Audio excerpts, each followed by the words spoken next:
I'm heading to Australia next month for a professional development program. So this is my resignation. My manager looked at me, stunned. This is so sudden, Leo. I offered the excuse I prepared. My son's mother is in Australia. I'm planning to take him there so we could be a family again. The manager nodded. That's probably for the best. It must be tough raising a kid on your own here. We all just assumed you were a single dad. I managed a weak smile. I wasn't before, but I would be soon. As I walked out of his office, I ran straight into Victoria Vance and her assistant, Justin Shun. Victoria was my boss, and more than that, she was the mother of my child. 7 years ago, I was her personal assistant. One reckless, drunken night, and we had a son. This year marked the 6th anniversary of our secret marriage. It was also the 6th year she'd forbidden our son from calling her mom. Victoria walked slowly, as if deliberately matching the pace of the man beside her. Justin held a report in one hand and had the other wrapped possessively around Victoria's waist. The picture of domestic bliss was a sharp sting. As they passed, my heart skipped a beat. I couldn't stop myself. Tori. She stopped, her expression turning to ice. Mr. Thompson. The formal, distant address was a clear warning, a reminder of my place. Here, at the company, we were nothing more than a CEO and her subordinate. I got the message loud and clear and buried the flicker of hope. Ms. Vance. Victoria gave a curt nod and walked on without breaking her stride, as if I were a complete stranger. A bitter laugh escaped me. I swallowed the news of my resignation. It wasn't like she would care anyway. My phone lit up. A text from my son, Caleb, on his kid's smartwatch. Dad, is Mom coming home for my birthday? I froze, instinctively looking back down the hall. I saw Victoria, tilting her head up to speak intimately with Justin. When someone walked past, she instinctively ducked into his arms, a gentle, unguarded look in her eyes. Pushing down the sour knot in my stomach, I texted Victoria. It's Caleb's birthday today. Will you be free tonight? From across the lobby, I saw her pick up her phone, glance at it for less than 3 seconds, and put it down, her expression unchanged. Staring at the chat window, devoid of a reply, I gave a humorless smile. Leo, when are you going to get it? You can't warm a heart made of ice. What are you even hoping for? I shoved the phone back in my pocket, took a deep breath, and walked away. Victoria, you're about to be free. After leaving the office, I went straight to the kindergarten to pick up Caleb. The first thing he said to me was, Dad, it's my birthday. The second was, is Mom going to celebrate with me? Standing on the bustling street, my eyes instantly welled up. Your mom, she. I hadn't even finished when my phone pinged. Victoria had finally found the time to reply. I'm free. Coming home. A wave of joy washed over me, and I couldn't stop the eager nod. Don't you worry, Caleb. Mom's coming home. Caleb clapped his hands and threw his arms around me in excitement. In 6 years of marriage, this was the first time Victoria had ever agreed to celebrate our son's birthday.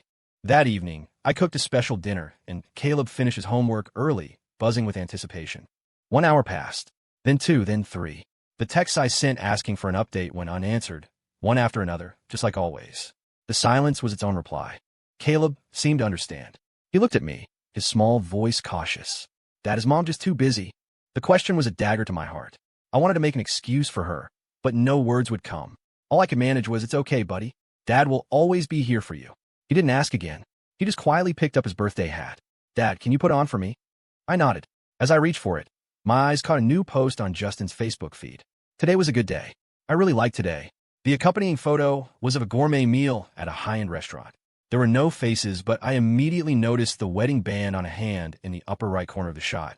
It was the ring I had specially chosen for our wedding, but she always wore it on the pinky finger of her left hand, a symbol of being single.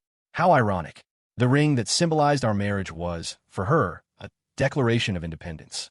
On our son's 6th birthday, she was at a fancy restaurant having a candlelit dinner with her lover. In that moment, all the bitterness and longing within me evaporated, leaving only a cold, calm certainty. I liked the post and put my phone down. Turning back to my son, I placed the paper crown on his head. Happy birthday, Caleb. In the candlelight, he closed his eyes and clasped his hands together. I wish I could be with Dad forever. I picked up my phone and captured the moment. The thought of leaving, once a seed, had now grown into an unshakable tree. Okay, Dad promises. That night, neither of us mentioned Victoria again, as if our family had only ever consisted of 2 people. After Caleb was asleep, I pulled the divorce papers I had prepared from a drawer. The last shred of hesitation was gone. At 2 in the morning, Victoria finally came home. Seeing the cake on the table, a flicker of remorse crossed her face. Sorry, I forgot. I almost laughed. The dozens of reminders on her phone, did she really not see them? Or was she so lost in her new romance that she could forget everything else? I opened the divorce agreement to the last page and handed it to her, my voice steady. Sign this. Before I could finish, her phone rang. Justin's panicked voice came through the speaker. Tori, I think my power's out. Can you come over? I'm scared. Victoria shot up, her eyes filled with concern. Wait for me. I'm on my way. She hung up and, without a second glance, signed the document I held out. I stepped aside, watching silently as she rushed out the door. Victoria, I hope you never forget this. You were the one who chose to walk away from this family. The next day, I went back to the office to hand over my work. Victoria found me and handed me a beautifully wrapped gift box. Caleb's birthday present. I forgot to give it to him yesterday. I paused, then took the gift and opened it. It was a toy dog. The one thing our son was terrified of was dogs. When he was 5, Victoria had taken him to an amusement park. She ran into a friend and, in the middle of their conversation, let go of his hand. Our little boy got lost in the crowd. By the time we found him, he was huddled by the side of a path, shaking uncontrollably, terrified by a stray dog. From that day on, dogs became his worst nightmare, and the person responsible was now offering one as a gift. I couldn't tell if I was more angry or disappointed. I set the box aside casually. Thanks. Victoria gave me a strange look, then seemed to remember something else. Justin's power is out, so I told him he could stay with us for a bit. She wouldn't meet my eyes. Don't come into the office today. Go home, pack some things, and take Caleb to stay somewhere else for a couple of days. Her casual words landed like a sledgehammer on my heart. I stared at her in disbelief. You mean you're kicking me and our son out for Justin? She frowned. Don't make it sound so ugly. It's just temporary. We agreed to a secret marriage, so we have to be careful in front of colleagues. I laughed, the sound hollow and full of irony. Just colleagues? Just being careful? Or is it that Caleb and I are an inconvenient, shameful secret getting in the way of your new love story? I didn't want to look at her anymore. I turned back to my desk and resumed packing. Got it. I'll clear out my things and take Caleb. We won't be in your way. Since we were leaving for good anyway, a day sooner or later made no difference. Seeing how readily I agreed, Victoria seemed taken aback. She opened her mouth, her tone softening for the first time in ages. I'll make it up to you both. I didn't look up. I just kept working. The damage was done. No amount of compensation could cover up the scars. When I got home, I packed our bags and was about to leave with Caleb when the front door opened. It was Victoria, back with company. She was effortlessly pulling Justin's rolling suitcase with one hand, a picture of doting strength. The moment our eyes met, I saw a flash of panic in hers. Justin looked surprised. Leo, what are you doing at Miss Vance's house? My first instinct was to pull Caleb behind me, to shield him from the scene. They're my relatives. Victoria cut in before I could answer, her grip on the suitcase handle tightening. They're just staying here, temporarily. It wasn't the first time she'd done this, but it still felt like a knife twisting in my heart every single time. I was about to speak, but Caleb beat me to it. Hello, Ms. Vance. I turned to him in shock, only to see his eyes were red and welling with tears. Dad, let's go, he whispered. All the words I wanted to say died in my throat. I forced a tight smile and replied softly, okay. As we brushed past them, Victoria grabbed my arm. Her voice was a disbelieving whisper. Caleb, what did he call me? I smiled, the irony tasting like ash. Isn't this what you always wanted, Ms. Vance? In 6 years of our secret marriage, Victoria hadn't just hidden our relationship. She had never allowed our son to call her mom. The only difference was that before, she was the one forcing him to call her Annie. Now, he was the one choosing to draw the line. I looked down, trying to wrench my arm from her grasp, but her grip was surprisingly strong. Victoria looked at me, her eyes a storm of confusion. Give me a few days. I'll explain things to Caleb. Justin is waiting for you, I reminded her. Let go. As if snapping out of a trance, she reluctantly released my arm. I let out a short, sharp laugh and took Caleb's hand to leave. Wait, Victoria called out suddenly. She ran back to her car and returned with a cake box, holding it out to me. For Caleb. Happy birthday. Justin chimed in with perfect timing. Ms. Vance originally bought that for me, but what a coincidence that it's your son's birthday. Mr. Thompson, please don't mind the hand-me-down. The cake in my hands suddenly felt like it weighed 1,000 pounds. I was about to hand it back when I saw the flicker of hope and excitement in Caleb's eyes. My resolve softened. Caleb, oblivious to the adult tensions, just looked at Victoria with pure anticipation. Can you eat it with me? Victoria hesitated for only a moment before agreeing. Caleb cheered and ran into the living room, urging me to open the cake. I ruffled his hair and quickly cut the slices, but the smile on my face froze the instant the cake touched my lips. It was mango. Spit it out. Don't eat that. I lunged forward, snatching the cake from my son's hand, my voice frantic. Victoria's face darkened instantly. Leo, have you lost your mind? I looked up, my eyes red with fury and fear. Caleb is allergic to mangoes. Didn't you know that? The words hit her, and panic washed over her features. I'm sorry. I didn't know. Sorry. Again. From the day our son was born, all I ever heard from her was sorry. Caleb understood. He stared at Victoria, the hopeful light in his eyes completely extinguished. It's okay. It's normal that they don't know. After saying that, he buried his face in my chest and refused to look at Victoria again. Without another moment of hesitation, I picked Caleb up and walked out.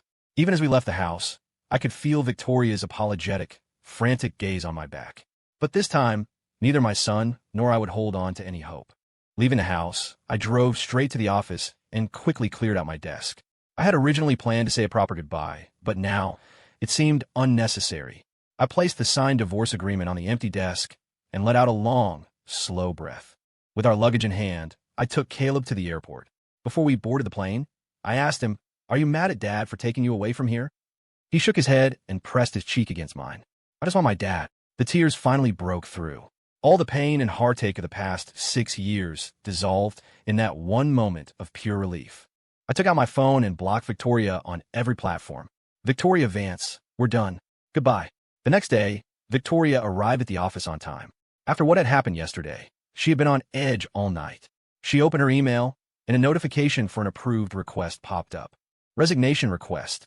Seeing those words, Victoria felt a sudden, deep sense of foreboding. Just as she was about to click on it, Justin pushed the door open.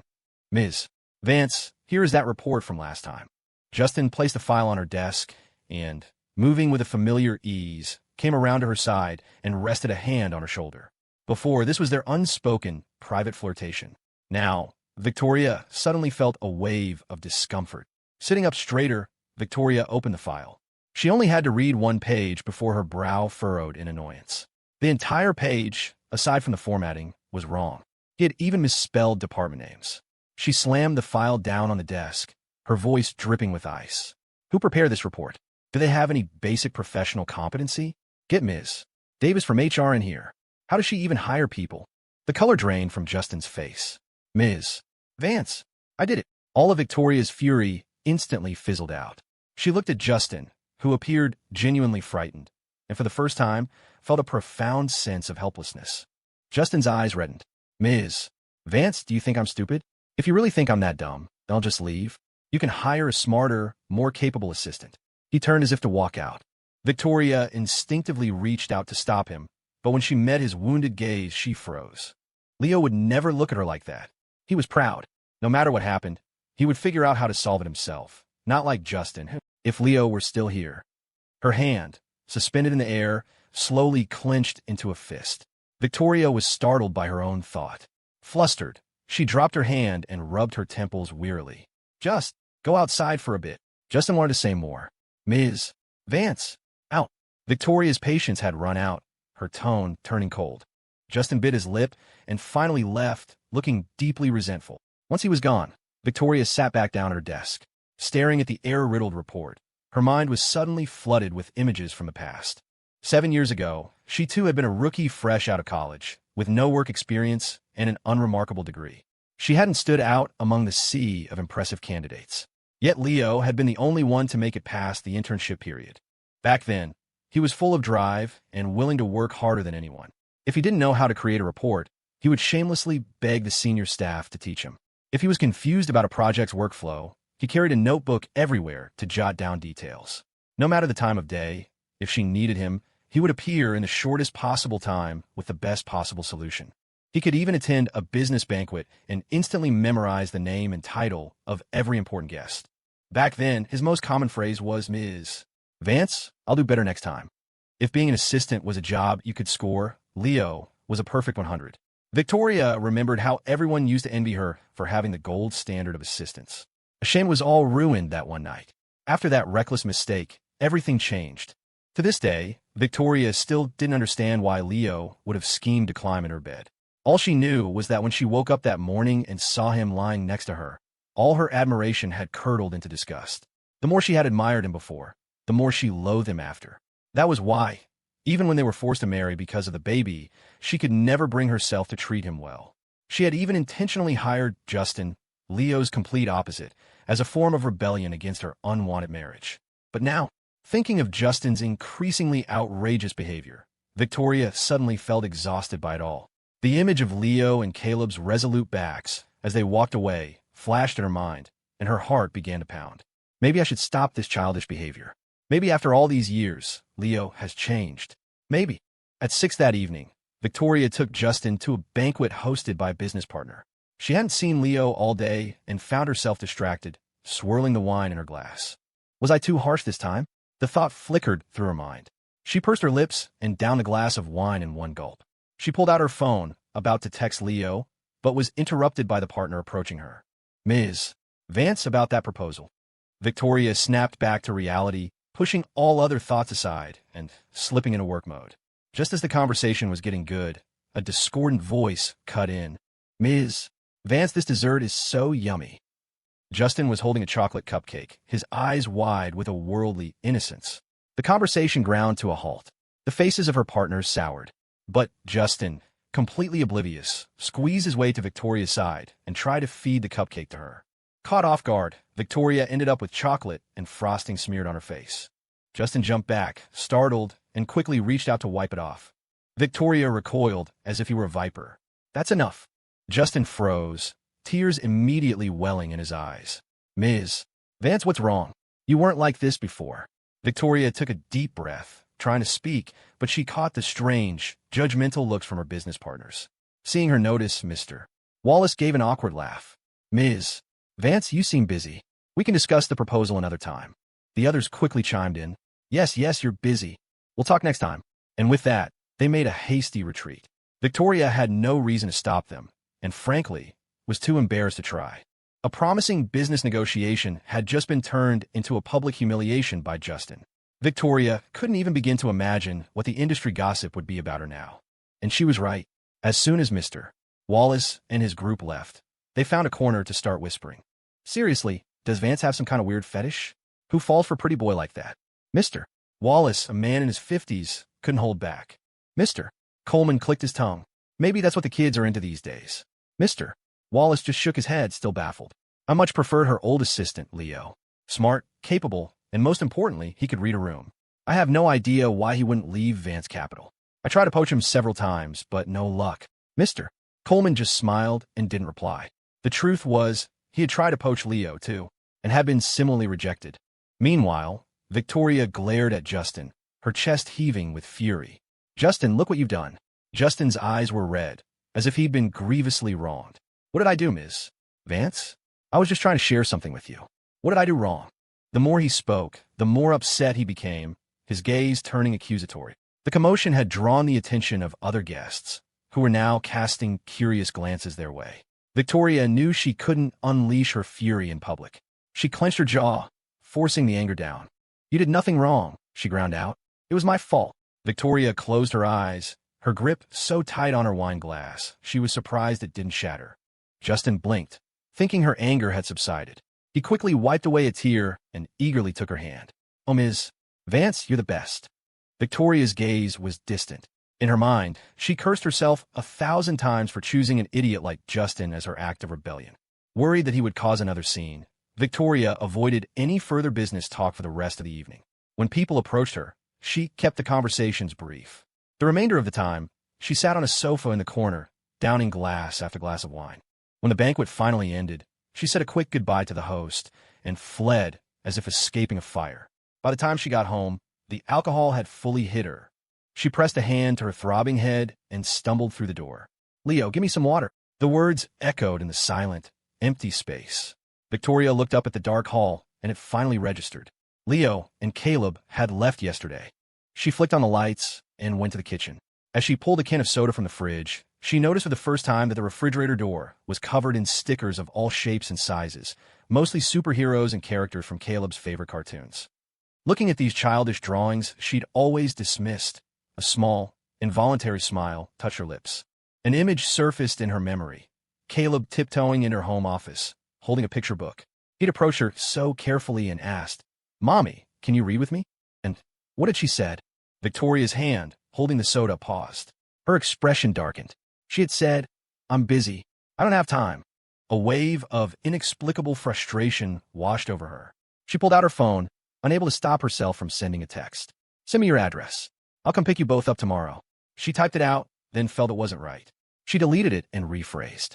"Where are you and Caleb staying? I will personally come and bring you home tomorrow." Taking a deep breath, Victoria hit send. A second later, a glaring red notification appeared. Leo Thompson has enabled friend verification. You're not his friend. Please send a friend request to chat. Clang, the soda can hit the floor. Victoria's brow furrowed as she frantically opened her company's group chat.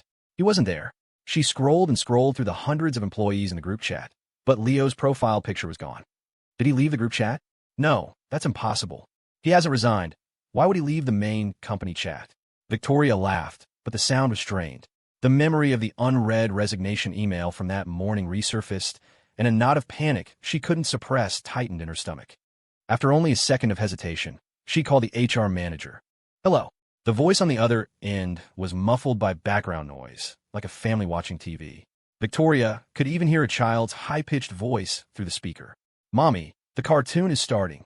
"Ms." Davis said, "Just a minute, sweetie." Then her voice became clearer, as if she'd moved to a quieter room. "Hello, Ms. Vance? Is there something you need?" The woman's voice snapped Victoria out of her daze. "It's nothing urgent. I was just wondering why I can't find Leo Thompson in the company group chat." "Ms." Davis paused for a moment. "Mr. Thompson resigned," she said quickly. "When?" Victoria shouted, nearly losing her balance. "The day before yesterday, first thing in the morning, Ms." Davis explained hurriedly. He submitted his resignation letter. He said his wife was on assignment in Australia, and he wanted to take his son to reunite the family, and that he was going to take some professional courses there. He was very insistent, so I followed procedure and sent it up for approval. "You didn't know, Ms. Vance?" Victoria listened, her hand clenching tighter and tighter, a bitter laugh threatening to escape. Since when did Leo have a wife working in Australia? Just as she was about to lose her temper, a child's voice came through the phone again. "Mommy, why aren't you watching TV with me?" "Ms. Davis's soothing voice followed. "Soon, sweetie, soon. Be a good girl and wait for Mommy to finish her call, okay?" Her voice, like that of every parent speaking to their child, was instantly gentle. Victoria listened, stunned, as the sounds from the phone once again, against her will, made her think of Caleb. The truth was, she had a perfect family, didn't she? It just seemed she had somehow lost it. That night, Victoria sat on the kitchen floor until dawn. She had never been so broken. Before, no matter how late she came home, there was always a light left on for her. There was always someone sitting on the sofa, quietly waiting for her to return. Now there was nothing. The huge villa was empty, leaving her alone to wait for the sun to rise. The next morning, without even changing her clothes, Victoria drove straight to the office. When she pushed open the door to her suite, she saw that Leo's workstation had already been cleared out. It was shockingly, painfully clean. On the desk, a single, thin file lay waiting. It felt like Pandora's box, daring her to open it. With a trembling hand, she opened the file. A line of stark, bold text jumped out at her. Due to irreconcilable differences, the marriage between the two parties has irretrievably broken down, with no possibility of reconciliation. By mutual agreement, both parties voluntarily seek a divorce and have reached the following settlement. Wife, Victoria Vance. Husband, Leo Thompson. "So, you really were planning to leave me?" Victoria whispered. She laughed, but her eyes, betraying her, turned red.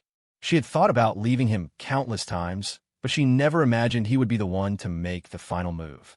She never imagined that somewhere along the way, she had become the one who couldn't let go. Grabbing the divorce papers, Victoria turned on her heel without a moment's hesitation. She was going to Australia. She had to find him. She had to demand an answer. He was the one who pursued her first.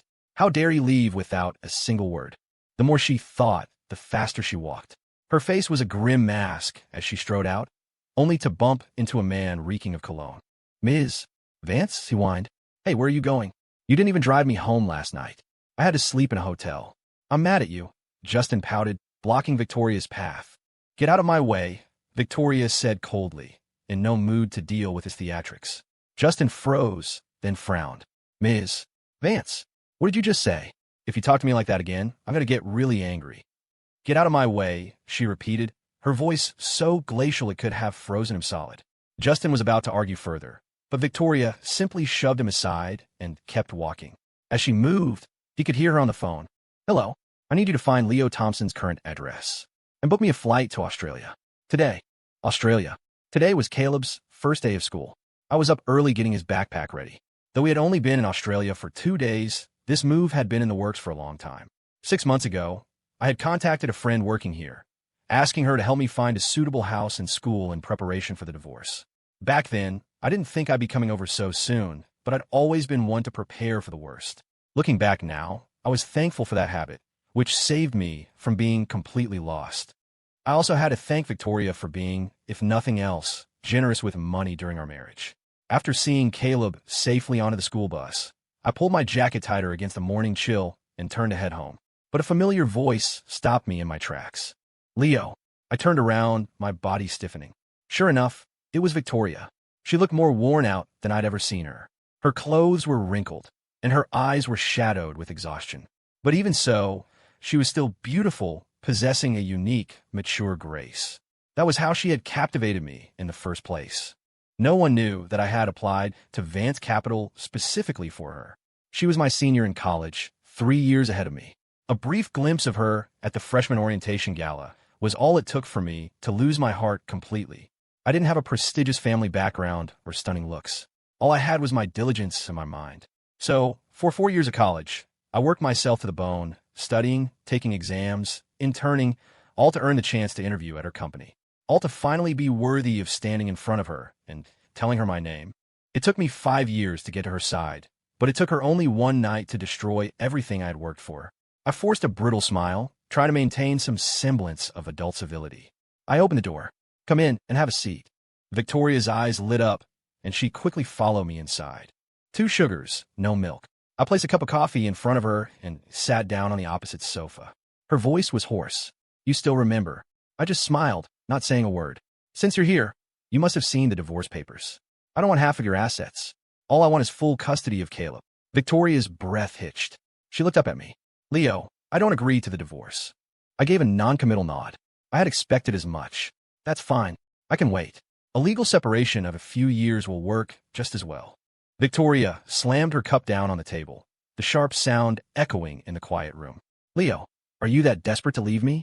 Don't you forget, 6 years ago, you were the one who climbed into my bed. A dull ache spread through my chest. I stared at her in disbelief, and finally, everything clicked into place. Huh. I let out a sharp, bitter laugh. So, Victoria, this is what you've believed all these years. No wonder. No wonder your entire attitude changed the morning after. I thought you were one of those people who gets bored once they have what they want. But it turns out, this is what you've always thought of me. The disappointment was sharp, but it was overshadowed by a sense of release. I lower my gaze, tracing the rim of my coffee cup, my voice barely a whisper. Victoria, has it ever occurred to you that on that night, you were the one who seduced me? She stared at me, dumbfounded. What? I remembered that night with painful clarity. She was drunk, and I was helping her back to the hotel suite we'd booked for her. After helping her clean up a bit, I placed a glass of water on the nightstand and was about to leave. But she suddenly grabbed my hand and pulled me onto the bed with surprising strength. That night, she had her arms wrapped around my neck, whispering my name over and over. She had said, Leo, kiss me. I had been in love with her for 4 years, but I had never imagined this is how we would begin. I tried to pull away several times, ready to leave, but Victoria clung to me like ivy, refusing to let go. Eventually, I too sank into the intoxicating haze of her affection, until the next morning, when a sharp scream ripped me from my dream. I never knew she didn't remember any of it. Fine, it's better this way.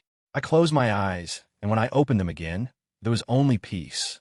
Let's just let the past be the past. Victoria, please, don't disturb my life anymore. Okay. Victoria opened her mouth, her thoughts a tangled mess. What do you mean by what you just said? It means nothing. I have things to do. You should go. Victoria left. Her parting words were, I don't agree to the divorce. When I figure this out, I'll be back. I paid her no mind and officially began my new life in Australia. Free from work, I had more time to spend with Caleb. He gradually forgot the unhappiness of the past and made many new friends. Over the years, I dated a few women, but I never wanted to get married again. Victoria started visiting Australia from time to see Caleb. I suppose she was trying to repair their mother-son relationship. After asking Caleb, I didn't refuse her visits. He was her child, after all. I figured I might as well let him benefit from her family fortune. Victoria, perhaps, finally remembered something. For a while, she started wiring large sums of money to my account. When she came to see Caleb, she would sometimes look at me with an expression of profound guilt. At the end,